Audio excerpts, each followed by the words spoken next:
Ew! Smells like it's time for another Shy Life podcast. 10, 9, 8, 7, 6, 5, 4, 3. Good luck, studio. Oh, it's the Shy Life podcast. Oh, there's going to be some drama ahead. All I wanted was a pie, and then I hatched out of an egg. Okay, bring the mic over. He's ready to record. Hello. It's the quiet ones you've got to watch, you know. Is it metaphorical? Is it deep? Is it deep? Boy, he's not all that shy is right. Jeez. Blimey, Governor, it's the Shy Life Podcast. Hello, Tom. Excellent. 644.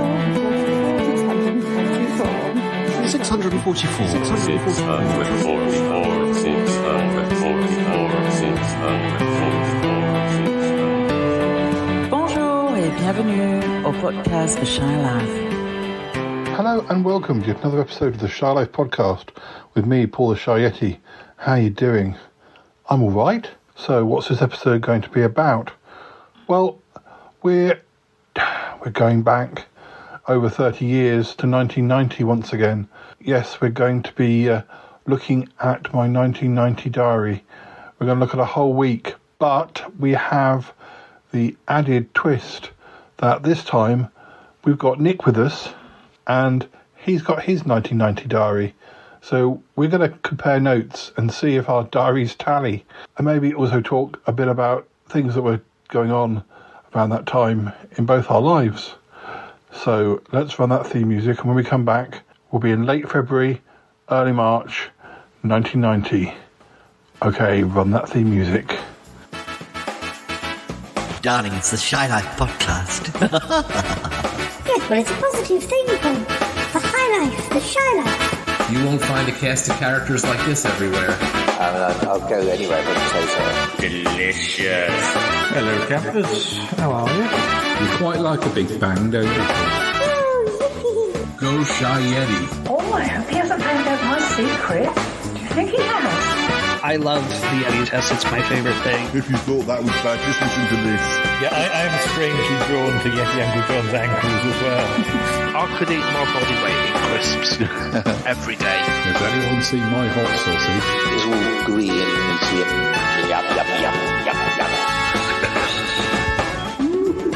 Oh, I can't wait for it to begin. It's the Shy Life Podcast. I'd like that, yeah. Marvellous, Paul. Hi there. Hello, listeners. I've got some more 1990 diary stuff for you, but I've also got a special guest. Mr. Nick is here. Hello. And Not so much special, just sort of resident. but Nick has his 1990 diary, which is actually the same colour as mine. Although my diary is just 1 year, and Nick's is it a 5-year one? It is a 5-year one. So yes. his entry, it's not quite as extensive as Paul's. but then you did it for longer. I did do a 5-year diary, but that hasn't. I feel like that was even smaller but I haven't come across that. I don't know whatever happened to that. But I'm going to read some more from my diary, and Nick's going to hopefully share from the same period as I'm talking about. So,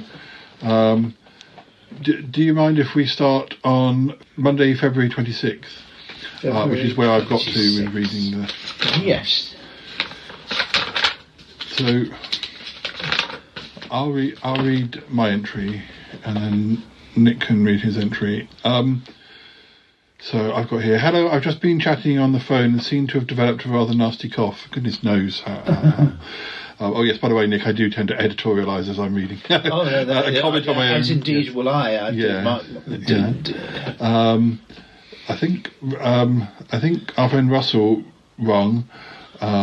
He says he will do an article. I think this is just after I won't say too much because I think I mentioned it in the entry, but back to school today, and although I had meant to mention something about the day, but what if I forgot where I was? What? I can't remember. So today was nothing special, only less trial with the papers, lessons, tests, videos, chat, etc. Ho hum. Bournemouth on telly about birds and beaches On finishing school, I met Mum and Graham at Woolworths and did some shopping, posting off letters to Shane and the tape back to Stefan. On returning to meet Mum at Mrs. Bryn's, the new wind. What? Or through the new... We got her... Is this out through the new... No, don't know. I don't know if it's the way I walked... Not the way I walked, but the direction I walked, or the way I walked to Mrs. Bryn's. I can't remember if this is when she was at her old address, or when... We've talked about Mrs. Bryn before. She was somebody that Nick and I both knew, and who ran the Writers' Circle. Anyway, on returning to meet Mum at Mrs. Bryn's, we got back home just in time for the soaps. I finished a letter to Stuart and a video list. I seem to be doing a big video list of what I... Yeah, well, we were collecting at the time. We were... the letters received today were from Martin, not Martin Holmes, and not Sniffy Martin. I don't really remember having a pen friend called Martin. And at last, an audio tape from David S, which is a time of reading. We've just found an audio tape from David S, which is going to be digitised, and you might get to hear it at some point, or maybe you have by now, depending on when this clip gets used. But I did quite a number of tapes to David. This must have been the beginning of us sending tapes to one another, which I must listen to tonight. I had tea and then called Nick about the zine, because I think I've just decided to do Albo. Do it. A little bit of everything. Which we've also possibly just found. I did some homework and stuff and called Andrew R. We chatted. Afterwards, I called Andy C. This is what I say about, like, every night it seems to be hours on the phone. If my parents weren't happy about it, I had to go to the phone box. But you seem to get quite long conversations out of a quid in phone boxes, and also quite often, if you rung somebody, they'd call you back in the phone box if I was in trouble for monopolising the phone. Afterwards, I called Andy C. He got the book. I guess I think Andy was going to get me a copy of a cult TV encyclopedia book. That's right. Yeah, I remember that book. Yeah. Yes, it's a very impressive book. I had it for a while. He got the book and a Starburst. I actually already had. He said he'd work on a Star Trek article for Albo. I think I'll do one on the Chase record. Oh yes, there was a 1960s release of The Chase, read by David Graham, which is just basically the last episode on a vinyl. Oh, it says something that. Lee had sent me, so maybe Lee sent me an audio of it. Yeah, he wouldn't have sent me the actual record. He said he'll post the two things together. Well, I said, bloody bossy. He may get got something Wednesday. We may meet in April. Whether with Nick, I don't know. More as it comes. I put ? Stay tuned. Reading Scorpio novel. I think that's the Blake Seven novel. Scorpio Attack, yeah. So that's my Monday the 26th of February. My Monday the 26th of memory certainly chimes with this, in more ways than one, actually. David Sprakes kindly returns my Key to Time tape, and of course, so he was obviously very busy with both of us at the time. Was he out? Was he living in? Was it Cheltenham at that point? I think so. Yes, he moved there from Salisbury in '79. Because his mum moved to Downton. And he used to at one point, and that's when he came.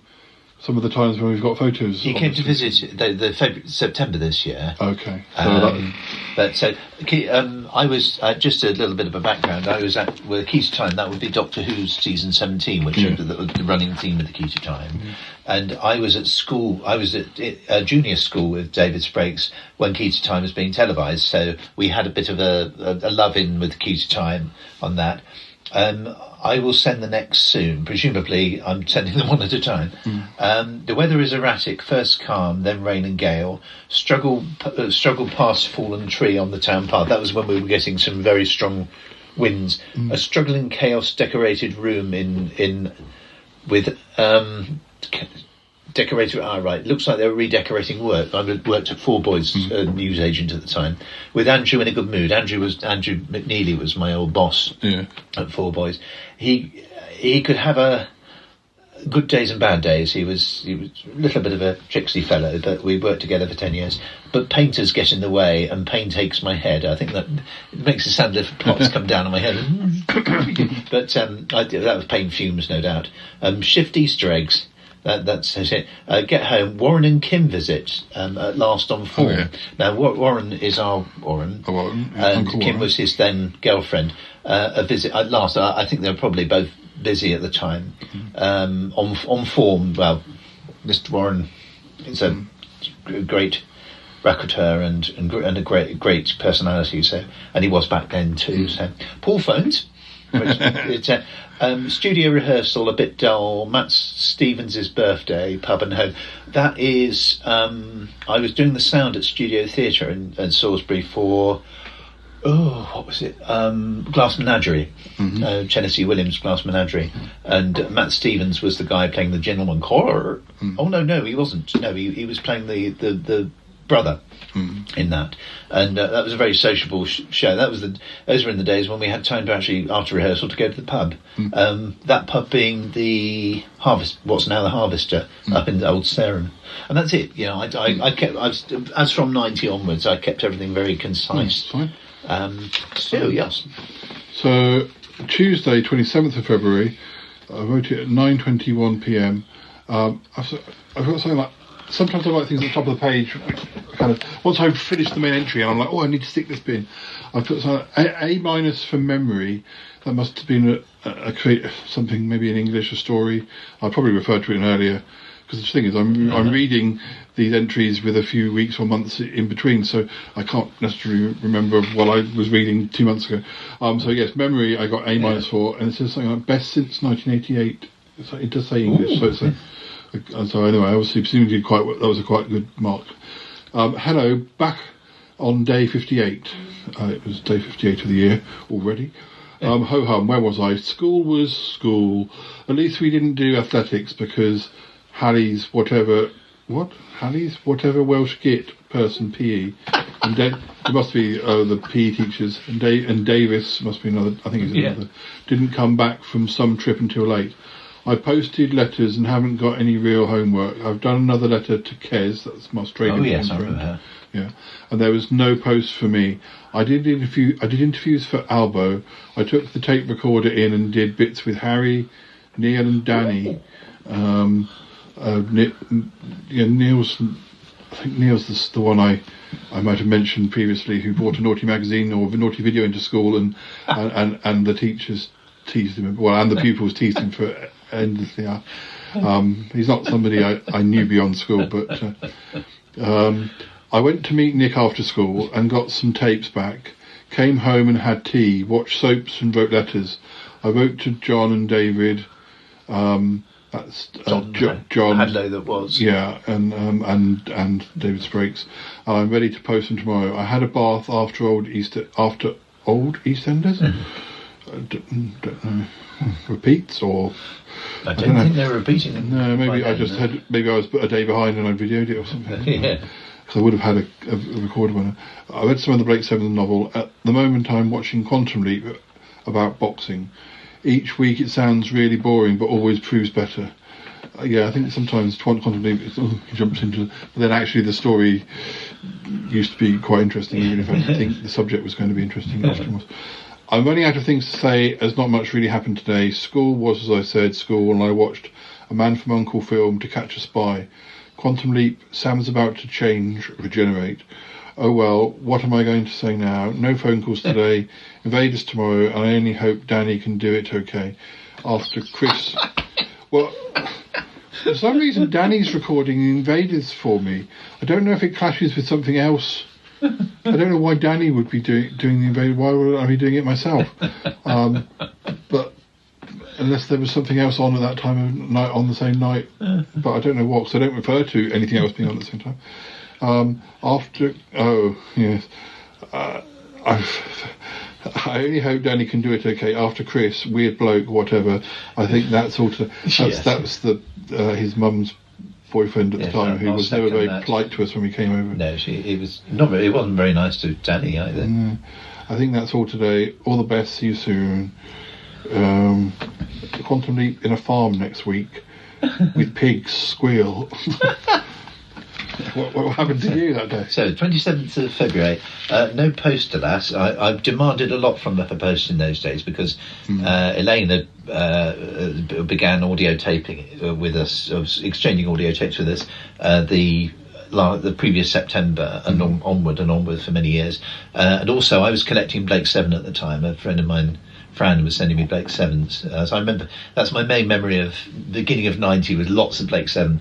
High gales again, but drier. Talking about it was my earlier in the year. I didn't remember how bad early 90 was for weather. We've got power cuts and having to go to town to get food. I remember getting almost dragged into the river at one point. It was mad. Everybody talks about 87 as this was pretty dire as well. A less tense day, but I have more energy to deal with the first Sweetmate than Palmer and Harvey. Sweetmate and Palmer and Harvey were two deliveries of confectionery. There were two companies that used to deliver confectionery. Stumbling over the painters. Poor old painters, I'm giving them a bit of a hard time, aren't I? Ali pops in as does Paul, that tallies with collecting the tapes. I'm not quite sure who Ali is. Obviously it's not my Ali, because it's another 10 years before I met her. I think the only Ali I can think of off the top of my head might be Ali Hayes, who I worked with at the time. She and I worked on the Oven Door will open soon. Now, the Oven Door was the bakers next door, but I guess they've closed for wait a minute, the fire. There was the fire in the Maltings where I used to work the previous year, so maybe, and that got hit more than we did. So we had opened by then because we'd sort of spent the summer cleaning before we reopened. Whereas I think Oven Door was still probably going. It was probably still in the old, it's still there. And just in a good mood again. I put great emphasis on that because when he's one of these people that if he was down, then the mood of the whole place was down. Parents to Brian Baxter's dinner. That's Brian Baxter, my mum's boss. My mum retired just a few days before this, and so obviously he had my parents around whilst I entertained Troby and Warren. That's Andrew Trowbridge, all evening with videos and RPS. All good fun. Tape message to Dave. I presume I mean David Sprague's. I don't think there's any. I don't think I've ever. I don't think I often referred to him as Dave, but I'm trying to work out what day of the week this is because it's supposed to be Tuesday, but it seems weird that they're. What am I doing? What's Troby and Warren doing around in the evening of a weekday? Videos. Obviously we were collecting Doctor Who. RPS was my Doctor Who tape maker. So it would have been we would have been working on the second, I think, the third by then. So. But Warren actually was quite rare by now, so I'm quite pleased. It's rather nice that they were both there. Well, I'm constantly bumping into a friend of mine who used to live in the village, and I don't remember hardly ever seeing him after he left. But of course, this diary, I'm bumping him into him in town all the time. It is a revelation. I mean, but it's 32 years of things you forget. But no, Troby and Warren on a weekday, and we had time to do videos and RPS. That's actually that's the 27th of February. Yeah, which is a Tuesday. Yes, that's right, because the next day is Ash Wednesday. Anyway, yes, that was my 27th. So Wednesday, 28th of February, there's an episode of The Invaders that's repeated called The Leeches. I wrote the entry at 9:20 p.m. Bonjour. Today hasn't been too bad. I went to school as expected and did things and wrote to people. Patrick, Kez and Anna. In fact, I was going to write some more tonight but can't be bothered. I'm watching Get Smart at the moment as I write on video because it's on the same time as Invaders. Well, that might explain why I'm asking Danny to do the Invaders, because I want to video Get Smart as well. When I was writing to Anna, I did a code, as she seems to be into codes and stuff. In my code, you move the letters one forward, so A equals B. Well, guess what Anna spells? It's a part of the body which crude A, B. Well, you can work that out, listeners. After school, DT.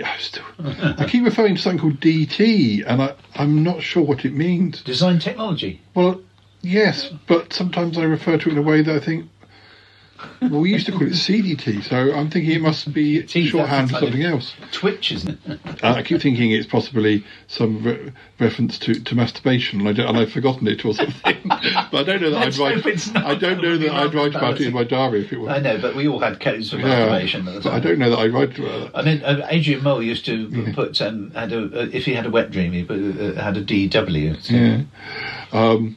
After school, DT and a sci-fi poll. I went home and did my free papers in the wind. This was delivering the free papers. Andrew Reid sent me 2 articles for Albo, one on a TARDIS telephone and another on fandom. I think I'll use both, but in different issues. Never got to be honest. The wind was so noisy I could hardly hear it at times. Hardly hear what I was listening to, presumably. After the soaps, I watched Invaders, which was good, and I remember bits of it from the first time when it was shown in the mid-ish 80s. It was the first time I saw the Invaders, but this was the version that I'm talking about now as the second repeat. So I was kind of sort of more excited. I remember the Invaders. I liked the Invaders, which was good, and I remember bits of it. I don't know whether Danny did the tape, as he was saying he hadn't, but always does. Hope he did. I called Paul, that's Paul H, and we'll see him later on Saturday. Called Andy, who had some more Sapphire and Steel. Didn't get anything in the post for me today, but will send parcel. I guess because Andy said he was going to send those books. Rung Lee, and we chatted. He has a phone in his room, so called back twice due to being cut off. Smart. Quite good, except for laughter. Smart played... Get Smart quite good, except for laughter. Smart played by a man who did that Inspector Gadget cartoon. It must be quite early days of me watching Get Smart. Weird. Got exam timetable, must make phone calls. That's my Wednesday. 28. Now this is this sort of tallies with the weather and the story I tell of almost being dragged into the water in the town path. 28th of February, Fran's parcel comes. That's Fran, who used to send me some Blake 7, with the rest of Series A. That's Series A, the first series of Blake 7. Actually, on some of them, I used to have a sneaky peeky at the episodes before I went to work. So, but I've obviously abstained from that then. The winds are calm until late afternoon going home across the path. That's the town path in Harlem. Winds that almost knocked me off my feet, fastest I've ever seen. Funny day, half the shop cut off by fitters fitting new carpet. Stay on the till all day by choice. But mad fool! What on earth possessed me to do that? As others wander listlessly. And oven door opens. Home, watch Bounty. That's one of the episodes of Series A. Good. I would associate getting Bounty with the being nearly dragged into the water. Go to St Martin's peaceful Ash Wednesday service. I'd been a server for about 4 years then at St Martin's Church, and committee meeting in church. Home, Deliverance and Aurak. That's the final 2 episodes of Series A of Blake. So it looks chaos at work, certainly chaos in nature, but I was taking solace in Blake 7 and the church at the time, which is kind of how I remember. Hello again, listeners. We're going to have a little break and move on to something else just quickly. We've got a chat with Paul from school. Yeah, we've got that coming up. So have a listen This was recorded quite recently, actually, in June 2023.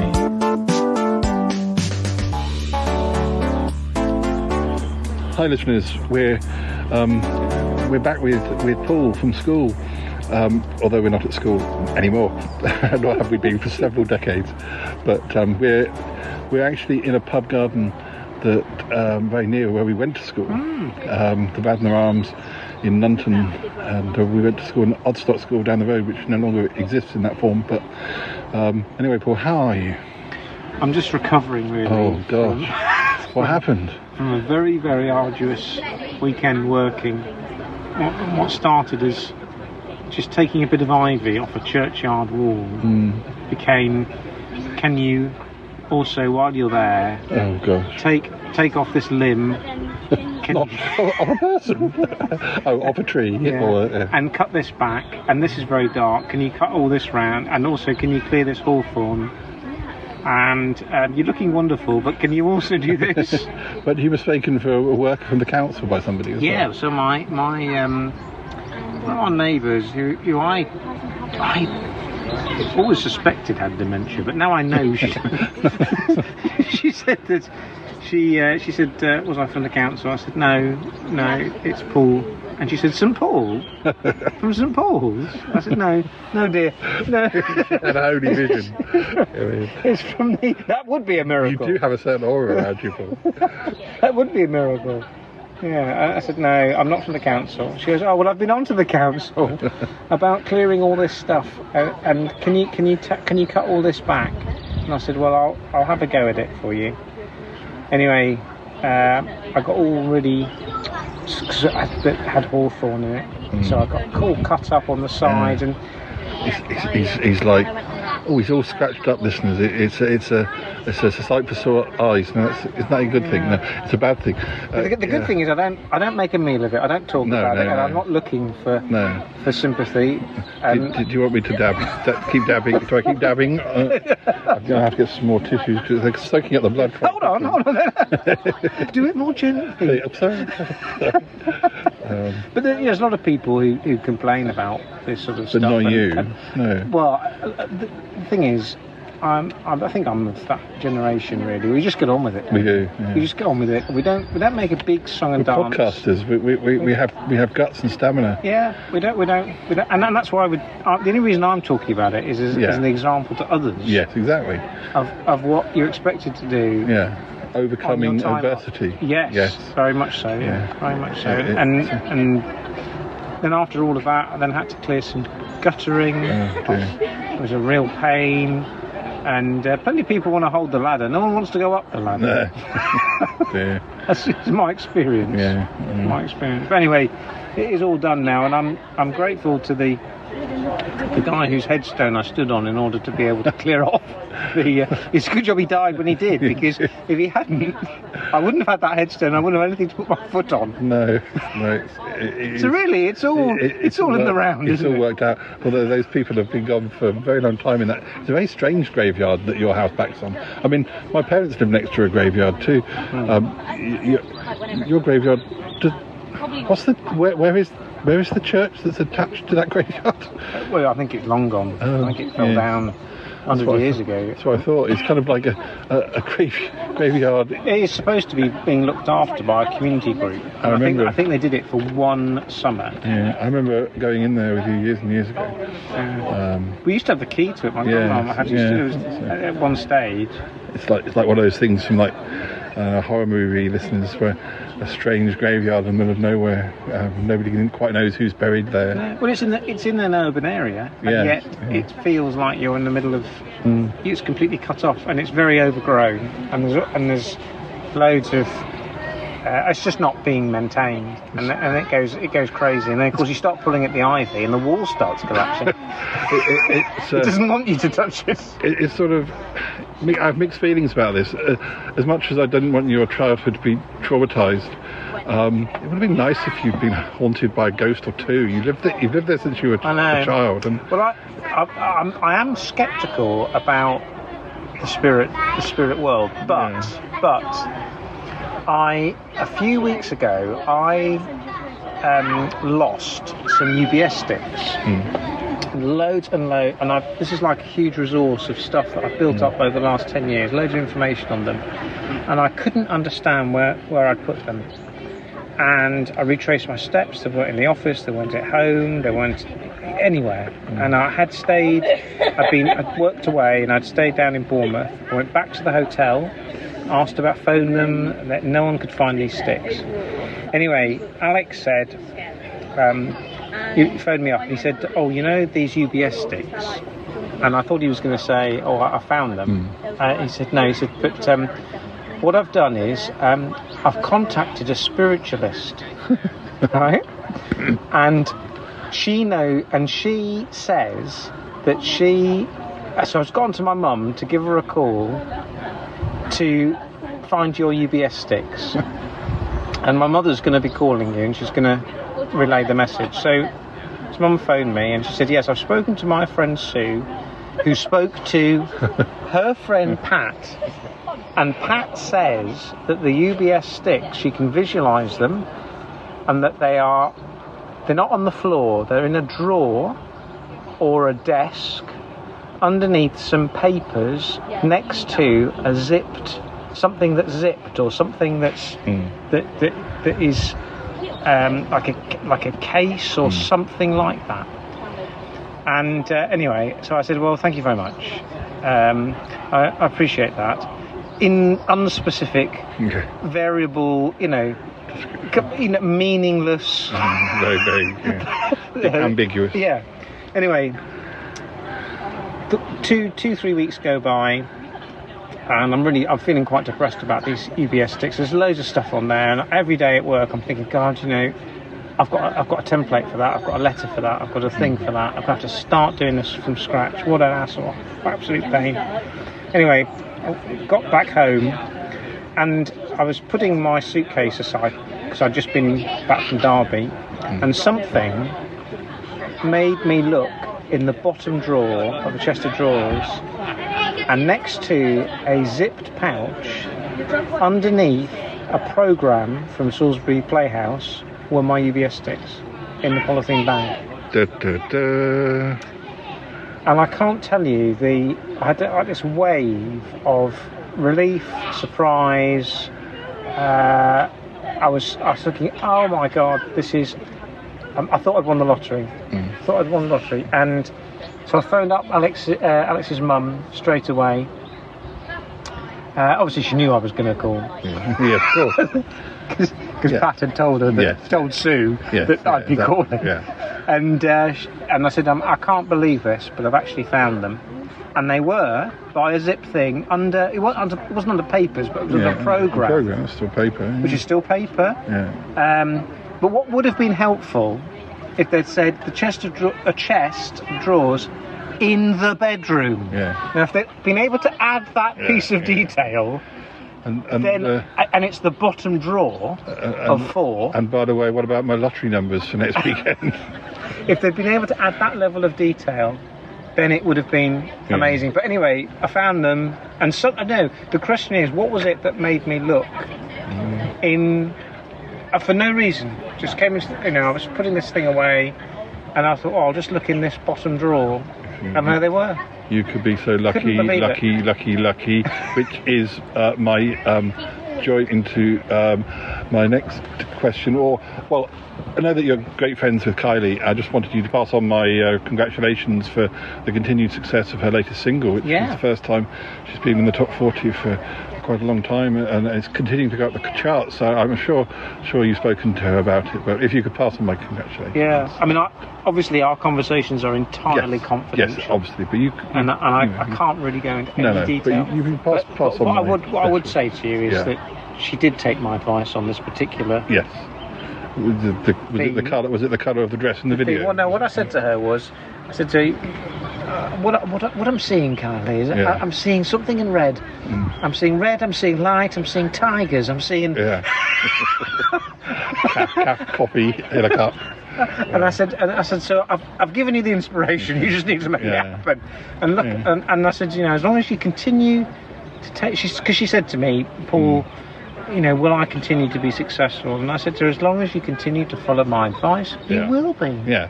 You will be. Well, you've advised her for a long time now. So. Nothing to worry about. Well, there was a period in the very early 90s where she didn't follow the advice, and she did go a little bit. You were just like a. I wouldn't say AWOL, but I would say wacko. If that's not too impolite. Perhaps it's because you were like a 13-year-old schoolboy at the time. She perhaps didn't take you quite as seriously as she should have. Well, thankfully, she came to her senses about 10 years later, of course. But now she's okay. She's back on the right track. But then you were a successful businessman with a trail of. I've helped them all. Something behind you. I've helped them all. We talked about Lilibet. Yeah. But and luckily she took my advice most of the time. Yeah. But I've helped them all. Yeah. I've helped them with Shirley Bassey. Yeah. Tom Jones. Yeah. Sue Pollard. She has called occasionally, but less so in recent years. I must admit. Well, it's because she found what she wanted from your advice. Possibly. Russ Abbott. Orville the Duck. Mr. Blobby. There's loads. You advise them all. Winnie the Pooh. Chaz and Dave. Chaz and Dave was probably one of the... One of them's dead now, but as a result of your... Is he? Yeah. I told him. I can't remember which one. I said to him, "Do be careful." Careful. Turn left, not right. Oh dear. But, anyway, we'll speak to you again in a bit, like but I think we have our starters coming in now. Duck bonbons.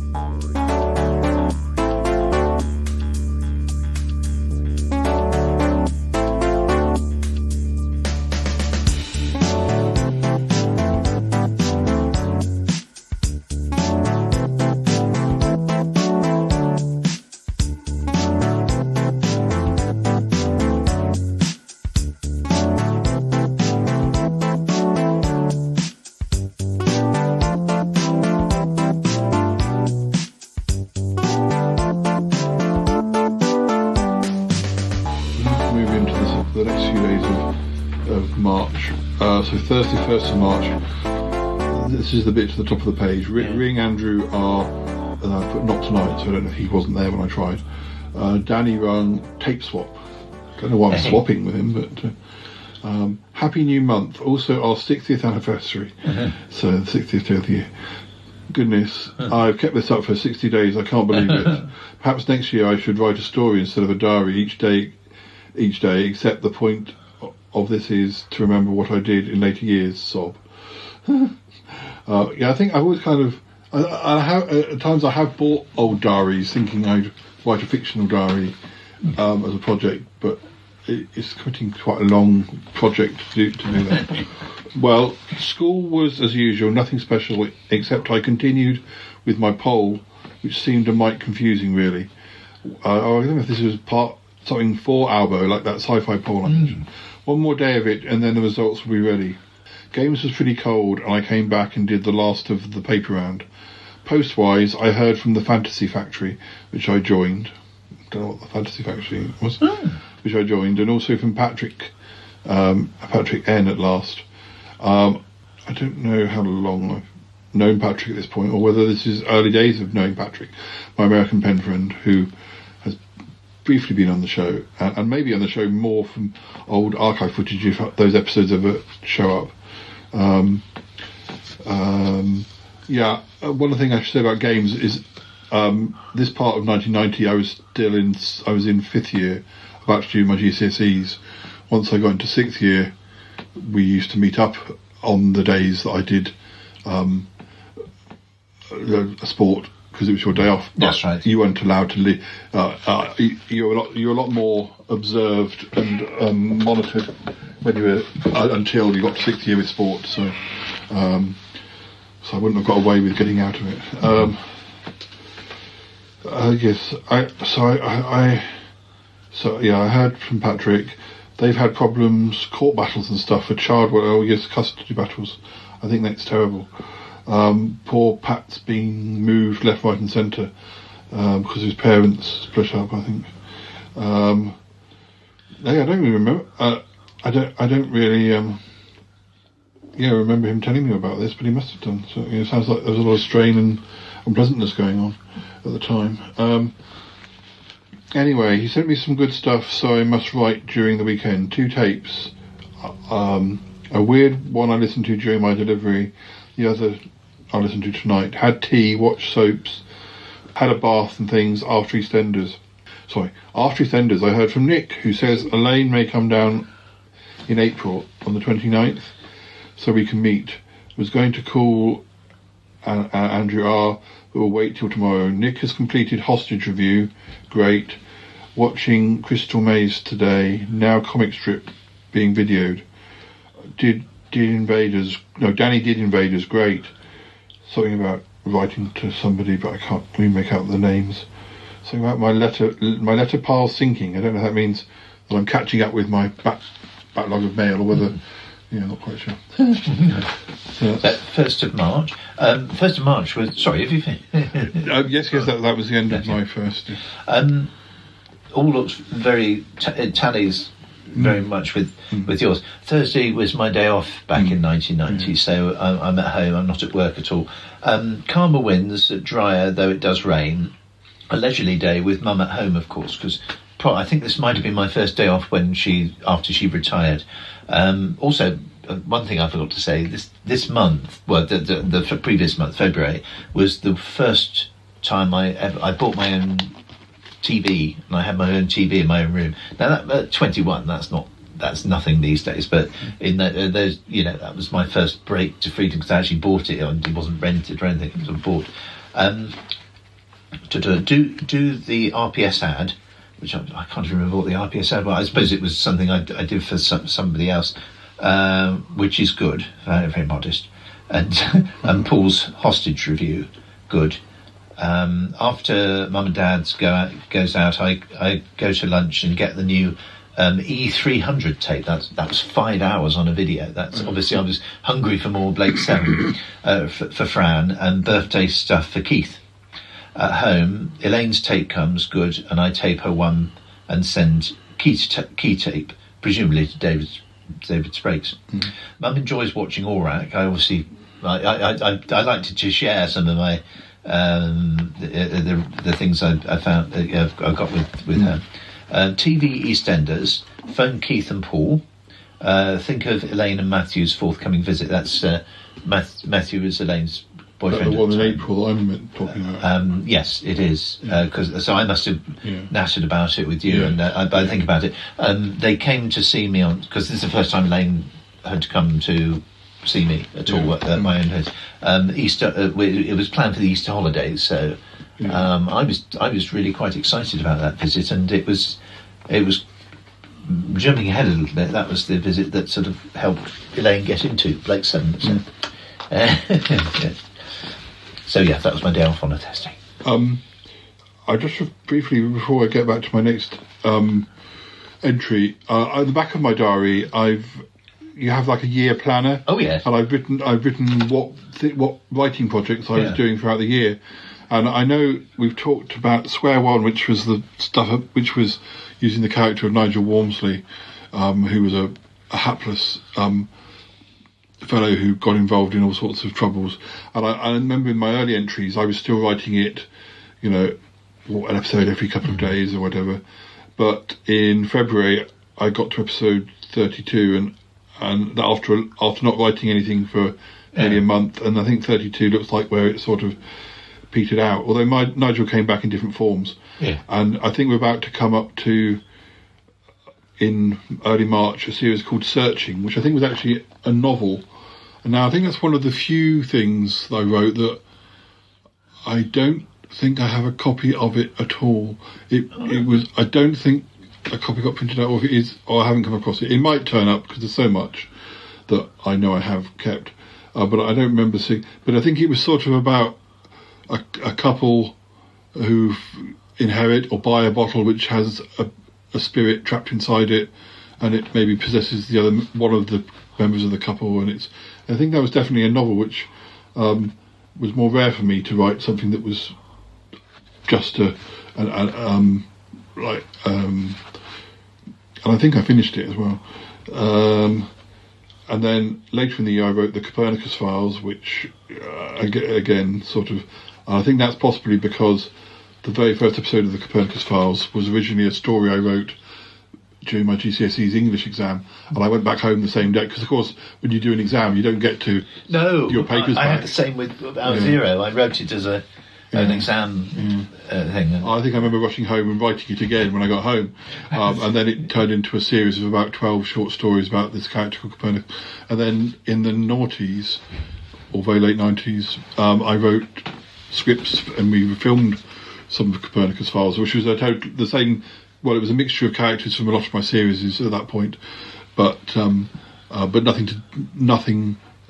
The character rather than using what I'd written back in 1990. And then I wrote. By the end of the year, I was writing. Time Shift. I wrote Time Shift, or at least plot ideas for Time Shift, which was one of the first times I hired. Well, the only time I think I ever hired a video camera. And then at the end of the year, I was working on Travellers. I remember that. I remember you coming up with the idea of Travellers. And Travellers, it looks like... And that was the day we came back from Elaine's house. Yeah. For the first time you went to Elaine's house. And I remember you coming up with the idea. I was actually with you at the time you came up with the idea. But Friday the 2nd of March, yes. Ring Mark T. I'm still friends with Mark T. on... who I think was also a pen friend of Andrew Reed's. I'm still friends with Mark T on Facebook. I've written Campion, which was a TV series with Peter Davison as a detective. I think it might be called Flowers for the Judge, or Flowers for... it's episode 2. And also it says I'm searching. I started writing Searching on this day. Evening all. I listened to Patrick's tape last night. My first thought for the day, which wasn't bad, did Paper Round. I've gone into French avec, which means with. This is pretentious twat. Did Paper Round with what I expect resulted in a flat tire, and went to school. At school, I finished the sci-fi poll. I haven't written poll, but I imagine that's what I mean, and got the results. Doctor Who didn't do so bad in the long run. Lessons weren't bad today, and we haven't got any homework to speak of. Anyway, after school I did a video swap with Danny, but he left his key at home, and I'll probably go collect it next week, or hopefully tomorrow when we go into town with Paul H.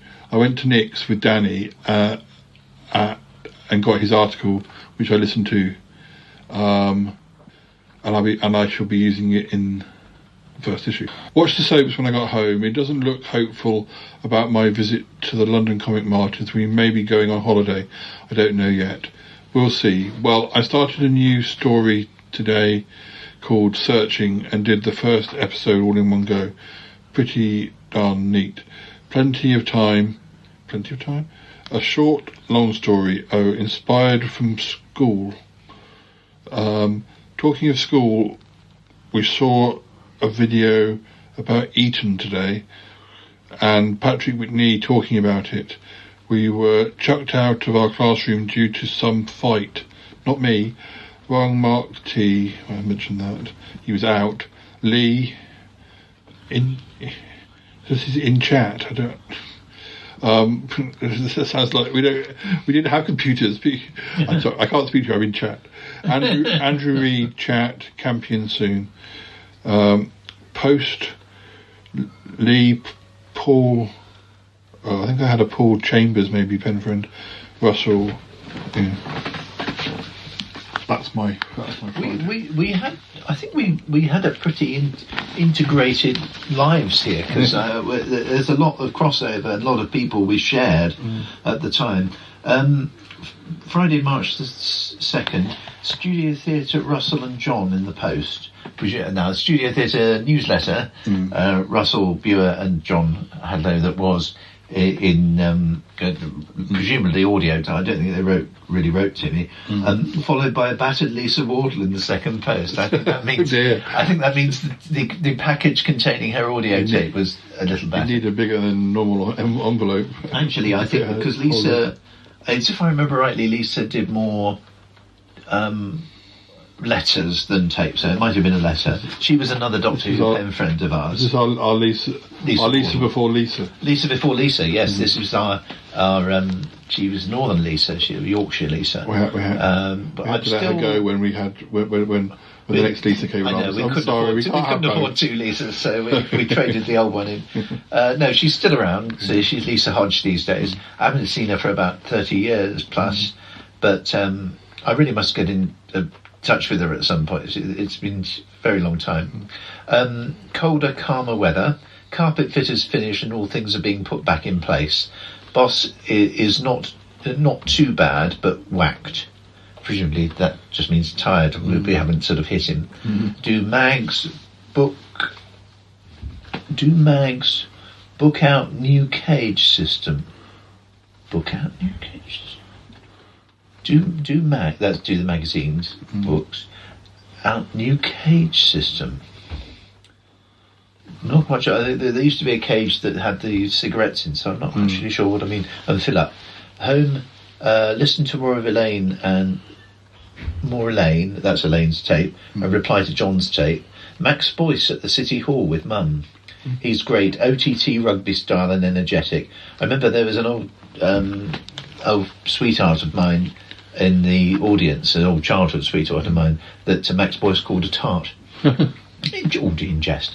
Two girls and juggler too. So I'm not quite sure what I mean by that. Presumably that's the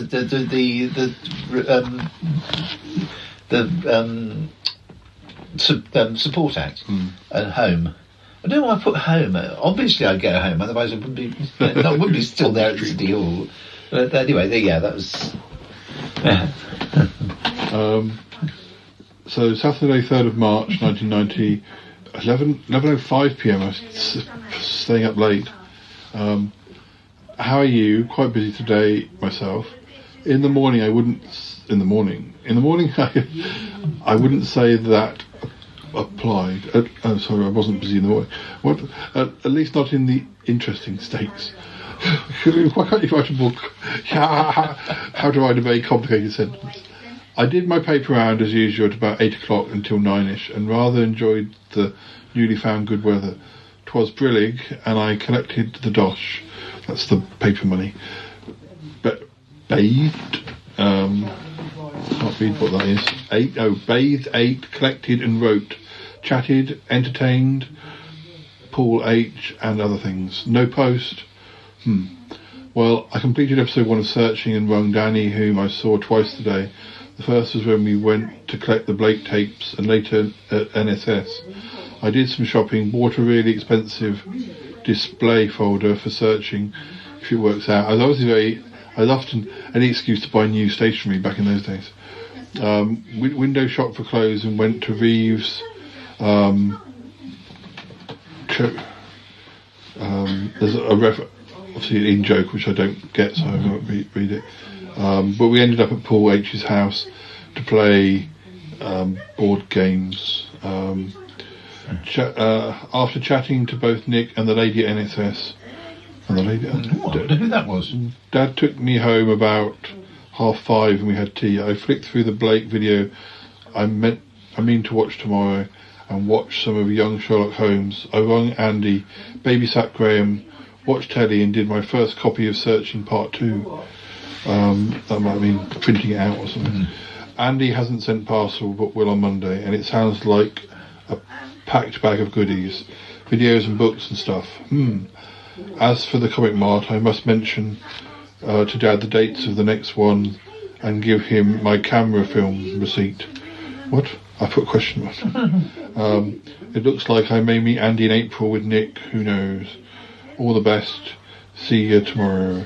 Because this is obviously the early days of going to Comic Marts. Because I don't think I'd been to one at that point. And the first time I did meet Andy, which must be coming up, is what inspired the first episode of Copernicus Files, because we went to meet and he was waiting at one entrance of Tottenham Court Road, and I was waiting at the other, and eventually we both gave up, and I went to the Comic Mart and went around, and as I was coming out, he was only just arriving, So we did actually meet up, and that sort of inspired the first episode of the original Copernicus Files about meeting a friend in London.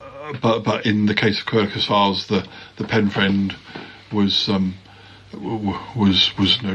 longer existent, which wasn't the case when I met Andy. But it inspired the idea of meeting up with somebody, because back in those days, you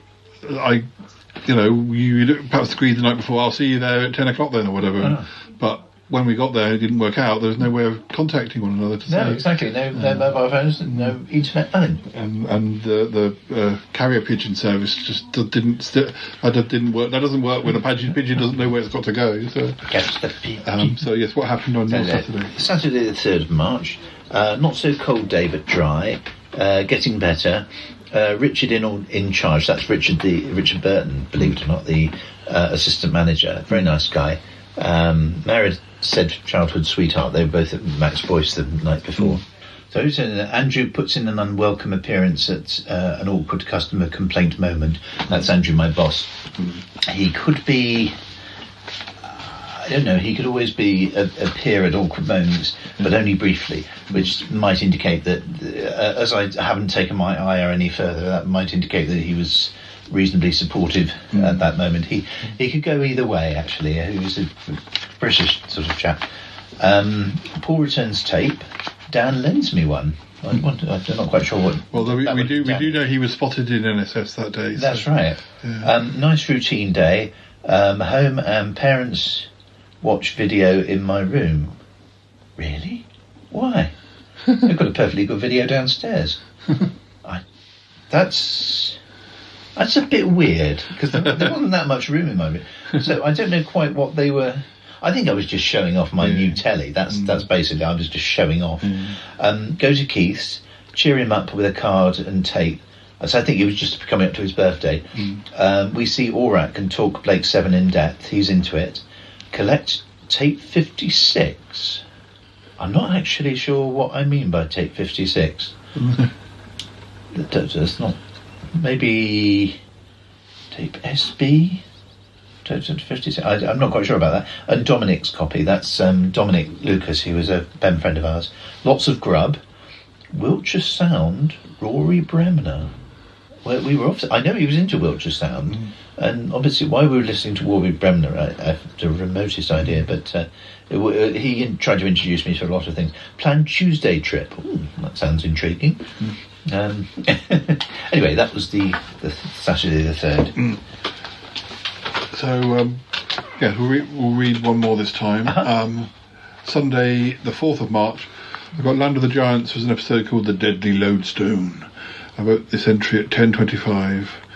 Hello, to begin with, the morning consisted mainly of doing my paper rounds, bathing in bubbles and reading Traitor, Blake 7, Scorpio, cooking Becky, and finally computing. What? A letter to poor old Patrick. I printed him some more Nigel stories up to the light effect bit. There's some reference to a particular part of the story which I've long since forgotten. I think some of Nigel does exist, if not all of it. But I haven't actually read it. I know that you've digitised some stuff for me, Nick. Yes. Yes, it's quite a lot of... And if it moved, I digitised it, including the written stuff as well. A version of me digitised. Yeah. And also a tape which I did after lunch. After lunch, I watched Land of the Giants, which was really very good this week after the last few declining a bit, not so much last week. Casino Royale was on, rather funny. The aerial is still down. Sorry, we've got a monsoon outside. It's because we've been talking about bad weather. Yeah, the aerial is still down over 4 weeks now. Channel 4 was awful for Land of the Giants, but I was near perfect. What? Yeah, not quite sure. After playing with Graham, Mum and Dad went out, and I ended up babysitting. I mean, Graham was 8 at this point, so he wasn't really a baby. I was taping the rest of the time. Before and after tea was spent typing and televiewing. I completed the second episode of Searching, something old, something new, but never actually got onto episode 3 properly. Did some additions to my video list before Bergerac, I watched Blake 7 Web, which was very good, and Seek, Locate and Destroy, which was about average. Bergerac was good. Videoed that last one of the series, all the sad songs. I don't remember videoing Bergerac. It actually when it was. I remember watching it, but I mean, it would make sense. The Salisbury episode. Yeah, it would make sense that I did, but I just don't remember. No phone calls, so I watched the last Blake episode on the tape, Mission to Destroy, which was a murder mystery and undoubtedly the best of the lot. A Mission to Destiny. Mission to Destroy. Oh dear. That's about it. Parcel searching. Yes. So what about you? Right. This is Sunday, is it not? Had pancakes and eventually up at lunchtime. Pancakes for breakfast on it. That's disgusting. That's obscene. And eventually at lunchtime had pancakes. Eventually. Oh, I see. It's Pancake Day. Well, actually, it's not Tuesday, is it? So, go to St Martin's with Mum on acolyte duty because that's holding the candle. Went to acolyte duty. Lent is here. Probably the various prose that are said during the service. Pleasant and dry all day. Write my Series B review. What was that for? I wonder if I might have been doing another Albo. Series B would be Blake 7. I wouldn't have referred to Doctor Who as Series B. Listen to Elaine. I'm guessing that's listen to Elaine's tape. And watch Trial. Good stuff. That's Trial, the Blake 7, Series 2 Blake 7 episode. After EastEnders, go to studio. I mostly watched the Omnibus. I didn't think the Omnibuses on Sunday were actually... Maybe that's what I meant. Started by then. I thought they were a much later idea. Go to studio, participate in helping with light blocking, but sound is merely discussion. I was actually, that's right, I was doing the sound for the Glass Menagerie at the time. I was always, I didn't go straight into acting. I wanted to, but and I wasn't really interested in the technical side. So actually, I was actually more interested in the acting, but I decided I found auditions a bit tricky because the competition in those days was pretty tough.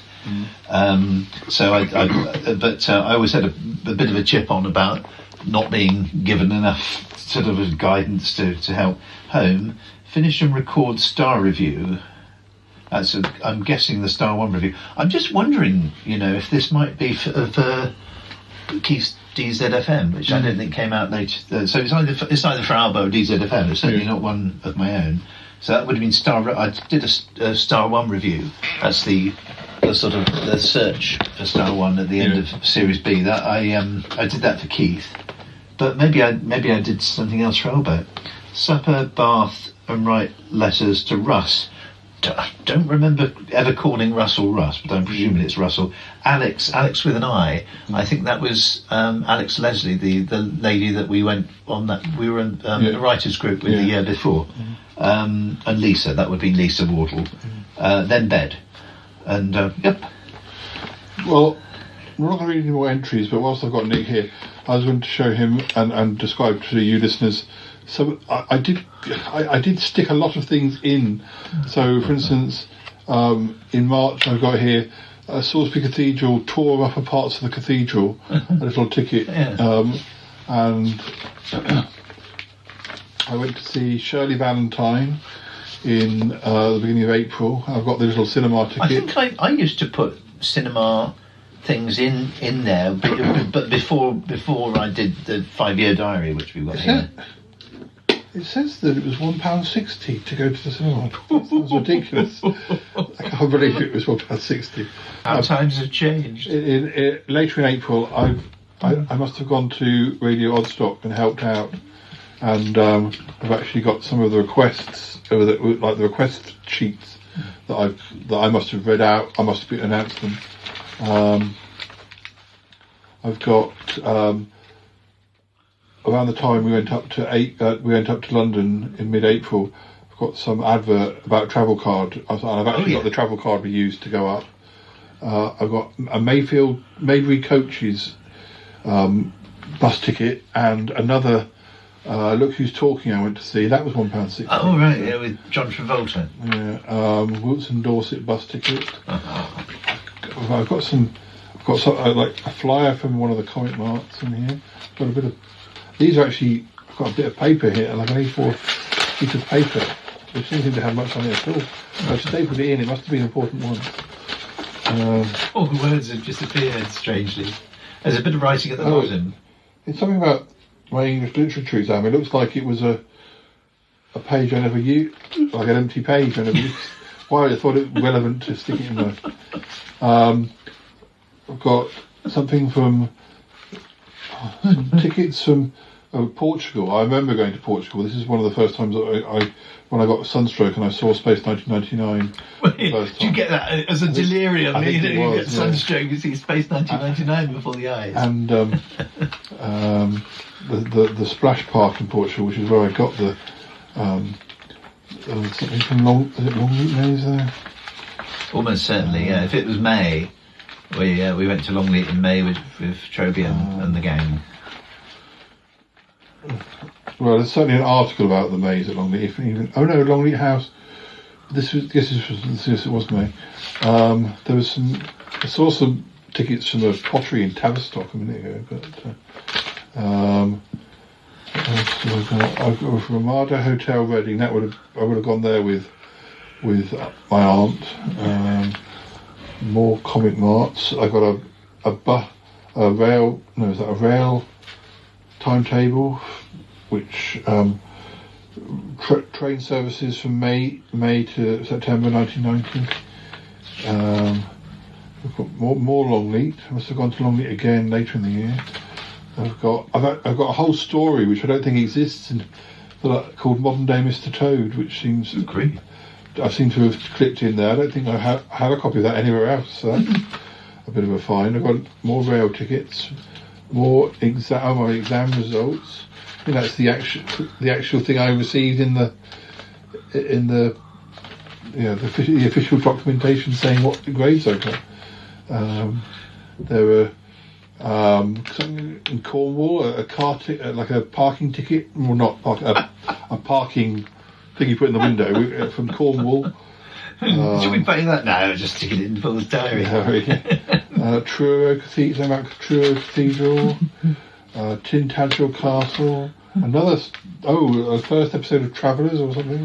That would have been in the August when we went to see Elaine. Yeah. August. It was the day my godson was born.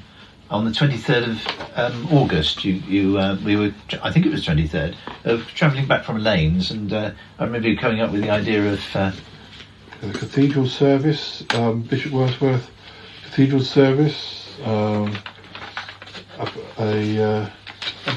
of those bus tickets for Explorer tickets. Yeah. You know, remember when you had to rub out the silver bits? Oh yeah. 23rd, the day that Ian was born, home talking ideas with Paul. So I think that was upstairs, Longleat TV, goodies, Sapphire and Steel, role playing games, and Paul videos a bit. Paul videos a bit. And Paul videos a bit. Maybe. That's interesting. That's a whole year before you got a video camera.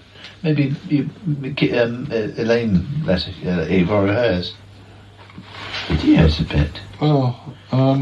You're playing in Paul vids a bit, or maybe Paul. Maybe tape that you've provided. I don't know.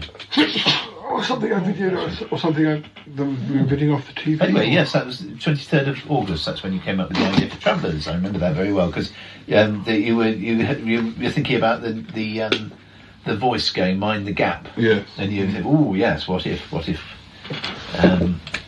As all writers do. Well, that was a week of both our lives, and very integrated as well. Very integrated. I, as I say, I think we were already a big part of each other's lives then, and we were discovering things all the time, with TV, and but that's very much how I remember 90. But 90 was a very positive year. Things were opening up, projects were opening up, and to be honest, I I enjoyed the 90s, I think. You know, there were some heartaches and things like that, but there was a lot going on. I was still living at home and blah, blah, blah, but there was a lot to enjoy in the 90s. I wasn't so much into the music as I was in the 80s. But I think, you know, life was starting to get a little bit more colourful, and there was lots of friends and relationships and projects and filming them. We'll compare notes again, maybe. I'd love to. Yes, I enjoyed that. And yes, thank you, listeners, for listening. Yeah. Hello again, listeners. That's pretty much all of the diary for this episode. But we do have another chat with Paul, with Paul from school, also recorded in June 2023. Have a listen, and then it'll be time to say goodbye, I think. In an unusual turn on the Shy Life podcast, we're actually going to present a sort of fashion segment, and we've got, Paul is quite a fashion guru. As it's been mentioned, he hangs out with people like Kylie and stuff who are known for their fashion. But, Anna Wintour, she's constantly phoning. Yeah. That guy from Vogue. Yeah. Sue Pollard, again. Well, anyway, I know that fashion is difficult to do in audio form, but we're going to do a little. I've actually got 4 pairs of sunglasses, but we're going to. I'll put the. These are my standard ones, so they're sort of. How can I describe them? They're sort of like a clear rim, or with a sort of peach coloured lens. We might as well use these as well, but how would you describe these for, and do they suit me? When you say peach, I'd describe them a little bit John Lennon-esque. Yeah, they're slightly round. And I wouldn't say peach, to be honest. No. I would say UKIP purple. Oh, okay. I wouldn't go for that look, certainly. Well, these weren't one of the 3 that we were going to talk about. Paul is hurriedly turning these, taking these off under his foot. Doesn't want to wear them anymore. I don't want to wear these anymore. Well, let's try the 3 that I. Not the impression you were trying to create. I was recommended a site on Amazon where there were glasses that were kind of fun but quite inexpensive, like literally under £5. And I was talking to the friend, and we were saying how sometimes when you see glasses that cost £100, you think, it's ridiculous. What? That just looks like a pair. It looks like something you paid 50p for in a pound shop, or a pound in a pound shop. So I kind of saw the glasses that my friend bought and said, yeah, you could easily, if you walked into a room and said, oh, this cost me £100 in Harvey Nicks, then I wouldn't be sure.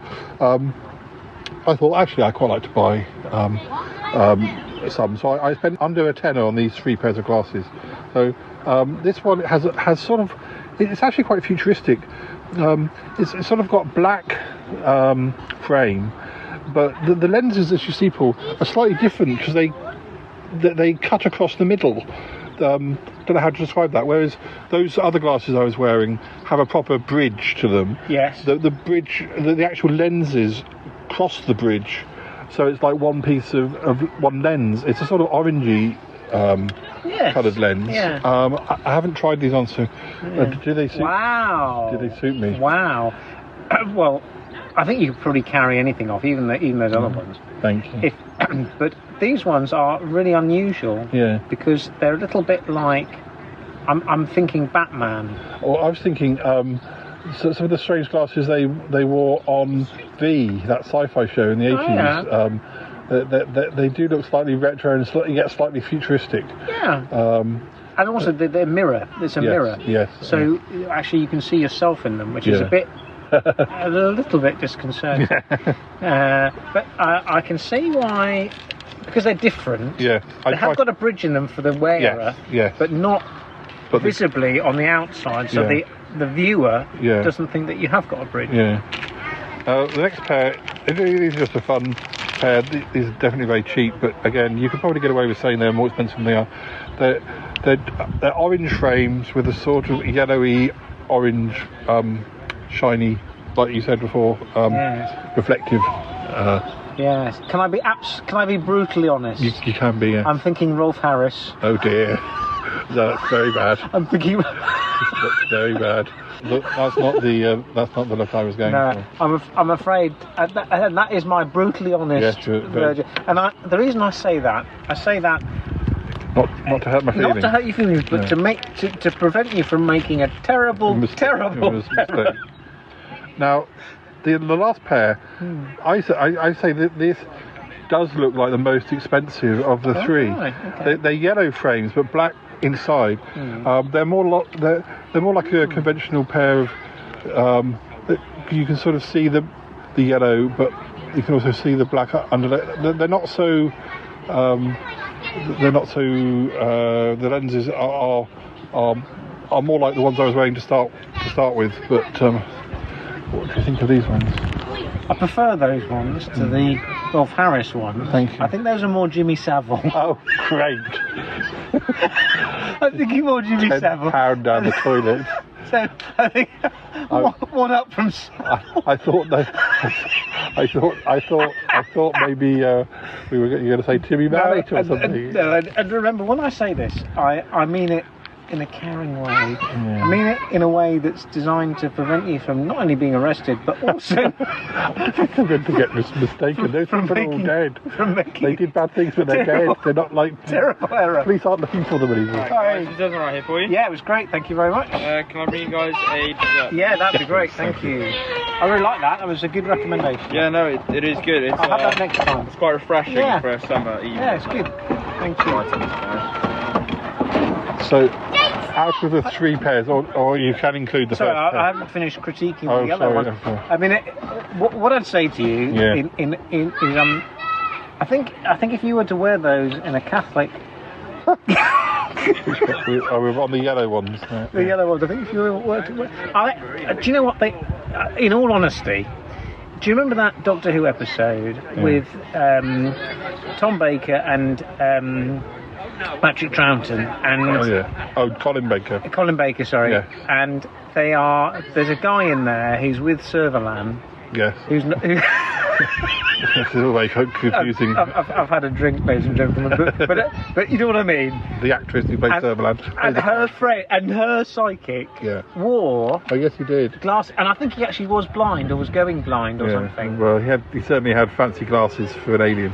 Exactly. So I think if you were to wear them in that context, in Seville in 1985. Yeah. Was it 85? Not 86. Might be. Well. Probably 84. I defer to your judgment, but that's what that reminds me of. I think in any other circumstance it would be inappropriate to wear them. Right, well. So, did you have a favourite out of these ones? I tell you what, I like the ones without. I like those ones. The V. The ones with the bridge, the shiny bridge. The shiny bridge. The thing is, the irony is, it looks like they don't have a bridge, but they do. It's like. And for the wearer. They're probably, but that's the most important thing. Is what's actually. That's on one side, guys. Ice cream is always on the other. Thank you. The most important criteria is which is most comfortable. I think they were all quite comfortable. Do you think the orange ones do look very cheap? Whatever you do, don't wear the. Yeah. That's what I'd say. I'd say the choice is Rolf Harris, Jimmy Savile, or the guy from, that guy from Formula One that. Max somebody who hired all those prostitutes to dress up as This is not the way I wanted the fashion segment to go to. I was hoping he dressed up in the Nazi uniform. I thought got whipped. I thought that was and paid for the privilege. I thought that was what was that guy, Max? Prince Harry did that. Well, I think to be honest, most of the royal family were probably present. But no, I was hoping you'd say I look like that guy from Formula. He used to run Formula One or something. I'm not sure I'd know the name. Somebody listening will know, but. So my earnest advice to you, as your oldest friend, is stick to the. These are unusual. Yeah. They're unusual and they are distinctive. and people will enjoy looking at them because they are looking at themselves. Yeah, I was hoping you'd say I look like, I don't know, a young Peter Bowles from To the Manor Born or something, or in those glasses you look like Harrison Ford. Oh, that's better. This is more positive. Well, I'm not sure this has gone. And also, that film's out soon. On the 30th of June. I'm not paid a retainer, but I wonder. Actually, I was going to ask you. That's a film you'd like to see? Which Harrison, Indiana Jones 17. Oh. This time, it really is it. Film. I wouldn't mind. Yeah, we could do a. We could. I'm back in early July, so we could. Yeah. If it's still on, we could. Yeah, so that's my honest take. Thank you very much. On your. Not quite the reaction I was hoping for, but it was a reaction. It's a reaction, and it's controversial. Controversial, yeah. It's controversial, but it's from the heart. I wonder if I can send them back. Get my money back. I think for £10. Yeah. I mean, I paid £15 for one pair of sunglasses called Block at the Jersey duty free. And quite frankly, they're probably worth about $2.99. But they do the trick. I keep losing glasses, so I don't really want to spend lots of money on glasses because you just lose them, don't you? And then you feel even worse if you spent £50 on a pair of mediocre. The older I get, the more I need props. That's why I have so many baseball caps and things like that. You kind of, you can't. The celebrities and things, they can't. When you get to a certain age, you have to have distractions. Did I tell you about my nephew though? Who he had a problem with alleged problem with his leg, and he asked his mum if he could. She's a physiotherapist, and he asked her if she could take her two crutches into school, and she said you don't need those. Anyway, he took them anyway, and went to school with them. And 2.5 hours later, the school phones and said, Mrs. Linus, we've done a risk assessment. We've obviously seen Daniel on his crutches today. We've done a risk assessment, and everything's in place for him. And she says, "What do you mean?" He says, "Well, we've put in all these special measures for him." So when he got home, his mum said, "She says, what were these special measures?" And he said, "Well, basically, I had a brilliant day. You get to finish your lesson 20 minutes early to allow you extra time to get onto the bus. You get first in the queue for the dinner for lunchtime, and you get to go and ride in a special lift to get you to the other side of the building. And you get to choose two friends to help you, one to open the door, one to press the button." That doesn't happen with me. No one does that. So he's actually really loving the benefits. Whilst we're here, do you have anything else that's happened to you? Have you been anywhere since I last saw you? I've been to hell and back, Paul. But that's a whole other. I'll save that till next month. There's a whole other episode. We have seen each other relatively in quick succession, so you probably haven't had much time to do much in the last 2 weeks. No, it has been awful, and you did Blackpool, but I think that might have been. That was ages. That was for the coronation. Oh, well, in that case, we've seen you since then. Yes. Yeah. But well. No, although I enjoyed that, it was a good trip. Well, we'll meet up again soon, and I'll try and present some more fashion things, or maybe I just won't bother. We can talk about. We can go to the cinema instead. I'll sit in the dark with my sunglasses on. Oh dear. I think I know what I want. I think I want. What are you going to have? I think I want the three. I may as well have all three of these sorbet scoops. Okay. Have you seen these other choices? Yeah. Nothing grabbing you. Not against it, but I quite like the orange, blood orange sorbet. I don't think I've ever had blood orange sorbet. No. So. I'm struggling to find anything, to be honest. I thought there would be. Well, I don't know, what did I expect? I'm not sure what I expected, but I thought there would be something else.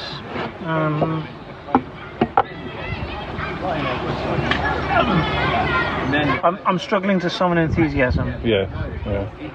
Cherry cheesecake sounds quite nice, but then I think actually cherry cheesecakes are really quite conventional cheesecake. Actually, the the desserts that side of the board are about double the price of the ones the other side. So, well, that's £7.50, whereas the one I'm having is about £4 or £4.60. Right.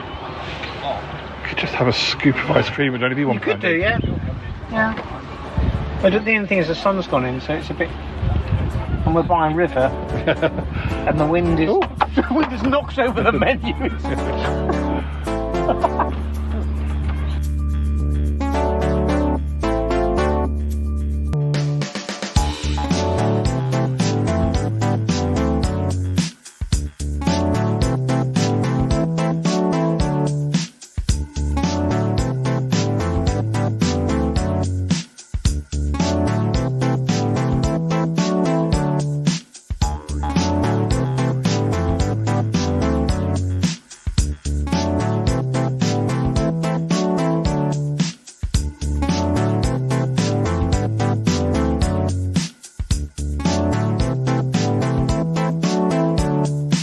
There we go, listeners. Well, that's all we've got time for. I hope you've enjoyed our week in 1990, comparing the entries with Nick. I can reveal that we recorded at least another 2 weeks of March 1990. That'll be coming up sometime in the future.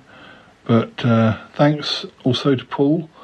We had a very nice dinner when I was down at my parents'. We went and sat in a pub called the Radnor Arms, and I may have even said that when we were recording, but we had a very nice dinner, and it was a lovely evening, and we got to sit outside, although you probably heard some screaming kids, which were less than ideal, but there you go. Anyway, that's almost all we've got time for. We do have a few outtakes, actually, from our last episode with Toppy. Just a little bit of chitter chat. So I'll probably share those with you when we come back after the end theme, and hopefully you'll enjoy hearing those. All right. Well, thanks again for listening. We've got more episodes in the can. Join us again soon, and we'll say goodbye for now. All right. Bye. Bye now.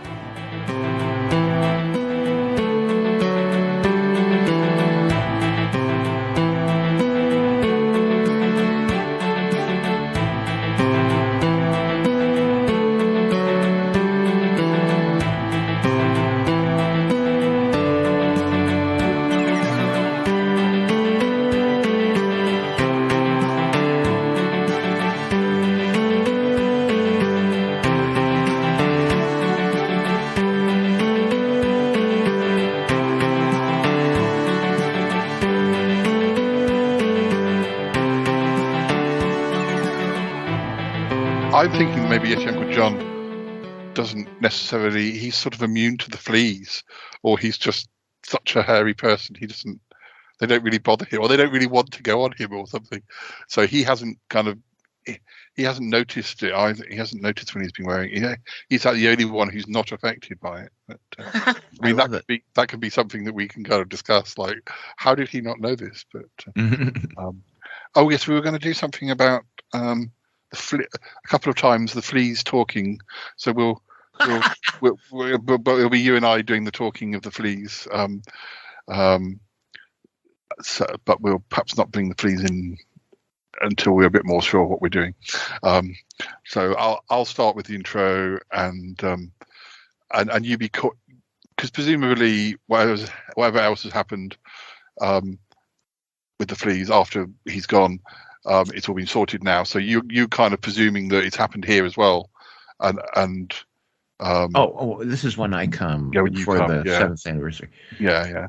Okay, and you know nothing about it. I know nothing about it, and I have to break it to you because it's sort of a delicate thing. It's sort of a. But yet, Uncle John's already headed off to the event at Lilith Music School, with the coat. So we're kind of like, well, we've got to get there. We've got to stop him spreading around. Okay. But I'll do the intro and go sort of into it. All right. Ix has arrived, and he's arriving to talk about a possible contract with the Smellcast. Yeah. Yeti Uncle John could have just come along.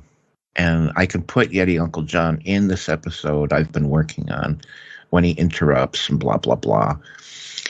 Then we have the lunch scene at Jose's hideaway where everyone gets infected. And then Ick's right there. And he could just go home with Ick at that point. And that would get the whole thing out in the episode I'm working on right now, which would be, the whole thing. The thing is that drags that out for it being quite a long time before we realise that. Okay, it's too soon. All right, okay. Yeah, because we're talking about late May, and this is. All right, you're right. Yeah, I'll keep it separate. I'm having to think of it happening after Ick's gone. We don't quite know when Ick is replaced. He could have been replaced any time since Ick's been bad-tempered. It might be that's been we don't exactly know when the other dimensional Ick came in, swapped around, and the real Ick was held hostage. We don't, because it's not been revealed that's even happened yet. So okay. All right.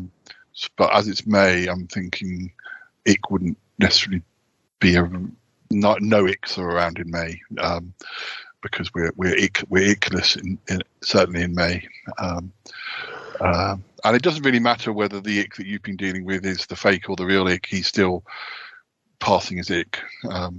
Okay. And that's anyway, and he still has a spaceship, and so it still works. Whichever Ick you've got, we don't need to worry about whether it's the real or not real Ick. It's an Ick, but it's just that by the time you get to the anniversary, Ick won't be about. So, or at least not. Okay. Well, so we can still record. The Yeti John's come over for a little trip. And we can record in the studio, and we could record the scene at Jose's hideaway. Yeah. And he'll have a pea coat, and I'm looking at one, and like I say, they're definitely animal skinned and fur lined, and most of them do go down to the knee. Yeah. So it'll be quite a coat. And also by May it'll be pretty hot to be wearing a coat like that, but he's insisting because he's really attached to it. All right. Okay. So yeah, we'll do it in order. So we'll do the Smellcast stuff first. So all right. How do you want to introduce that he's I'll let you. Okay, so here's what we're gonna do. I'm not even going to announce that you're here until like Yeti Uncle John walks through the door and says, "Oh, this will be the first one." Yeah. He's worried about the chickens because they seem awfully fussy. And should I feed them? He wants to know. Should I feed the chickens? And Toppy will say something, and then he can go, and then he can keep coming in. Or I think Toppy will say, well, if the chickens are bothering you, just sit in the studio while I finish the show. Okay, so the first one. All right. Oh, good, you're recording. Okay. Yeah. So you come in. Are you? Yeah, you come in. And you're going to suggest to him that he goes sightseeing as well. Yeah, that'll be after several interruptions. Yeah. Okay, so just like you open the door, you don't even knock, and you say, "Oh, Toppy," and we'll go from there. Okay.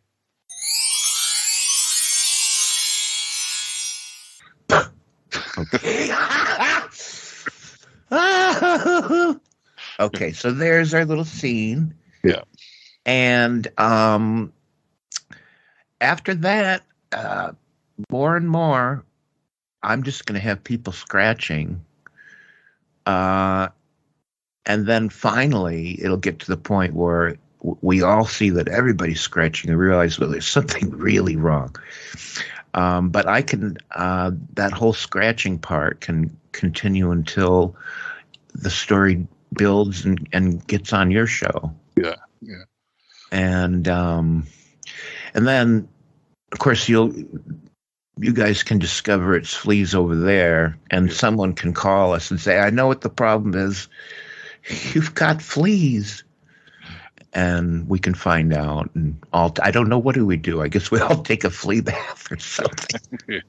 So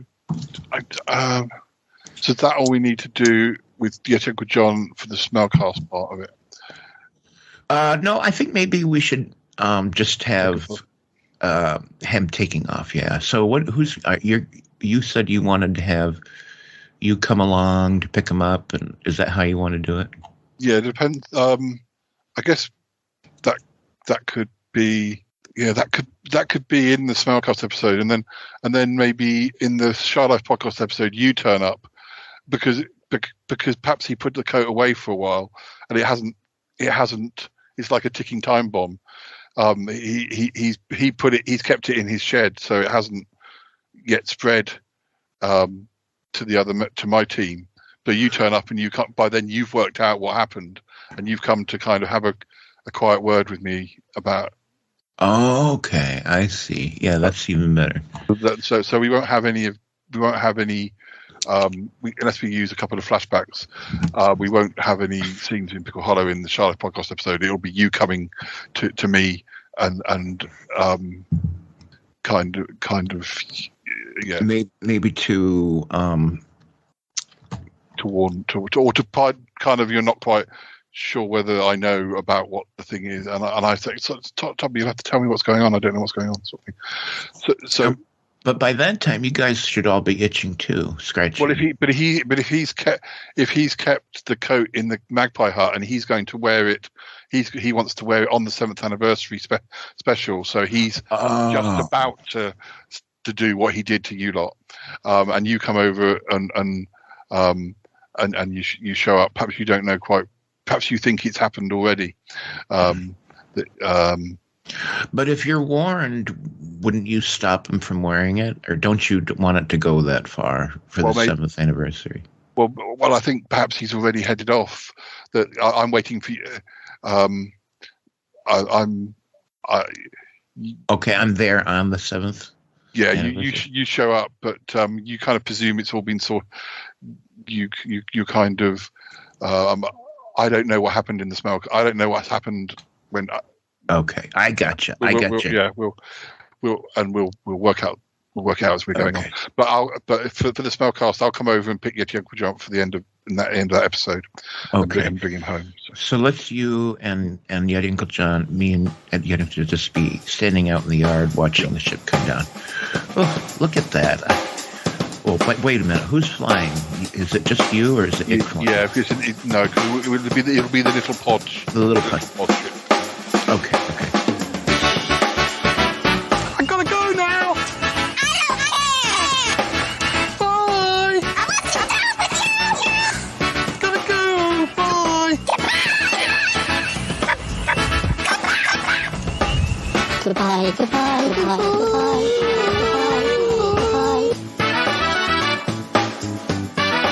It's been good, but yeah, definitely time to come home now.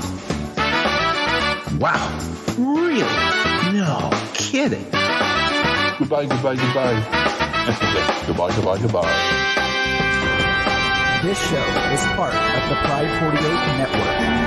Find more shows over at pride48.com. Oh dear. What's going on now? Oh, it's the Shy Life podcast. Let's go. I have a voice. I have a voice. You have a voice. You have a voice. We have a voice. We have a voice. Unique voices in podcasting. UnivazPods.net. Oh, 1990. Oh, a little peep in here. I wonder. August the 3rd. Today began with my paper round and finished. And I finished that. And Andrew woke a bit before 10. Had breakfast, watched about 6 episodes of The Tomorrow People. Blimey. It's quite heady stuff, this. What else? There's all sorts of bits. 1st of November 1990. Wonder what handwriting will be like today, good or bad. It changes from day to day, you see. May I welcome you to November, the month of my birth. What a wonderful month indeed. Got up late at 9 a.m. Had breakfast and went to Axminster. Yawn. Axminster? Had coffee there. Why did he go to Axminster? It's not very exciting. But, I wonder what else. Friday 21st of December. The dentist. Hello and welcome, all that kind of thing. Know what I mean. Nudge, nudge, wink, wink, say no more. Things are dropping out now. And, blimey. Yeti Uncle John, what are you doing? What? No, nothing. I'm not doing anything. You're reading Paul's diary, aren't you? I'm not. You've got it in your hand. That's exactly what you're doing. I'll put it away. I'll put it away. It's not for you to read. It's Paul's private diary. Yeah, but he's reading it to the listeners. So what does it matter? Well, from the sounds of it, you were reading stuff from the future, so you don't want to spoil any surprises. Anyway, I'm sure he edits bits out, so yes, you shouldn't be sitting here just reading it out loud. Oh, so sorry, sir. Oh, I don't know. So you should be. I don't know. Oh dear. I've got things to do, so I'll see you later. All right. Oh dear. Oh, he's gone now.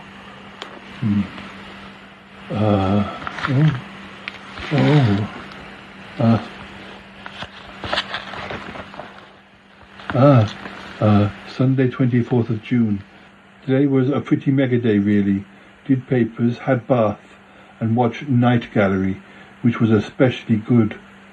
Oh, goodness. Oh, gosh. Really? Oh, my goodness. This is fascinating. Oh, dear. I better put it away. Oh, dear. Oh, golly. Such a nosy cromitty. Oh, gosh. I think the Shy Yeti's marvelous. Oh, such a gentleman. Oh, kitty, kitty, kitty. Kitty, kitty, kitty. Oh, I love Dee.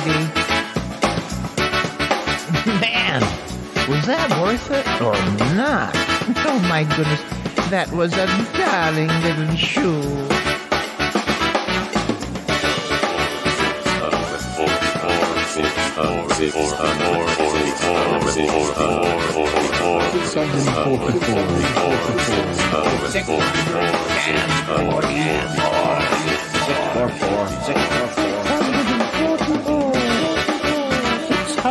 Okay, let's just shut this one out. Get her going. 640. This is just the weirdest thing I've ever heard. Wow, I love that one. Great show, Paul. Yep, that was a good shoe.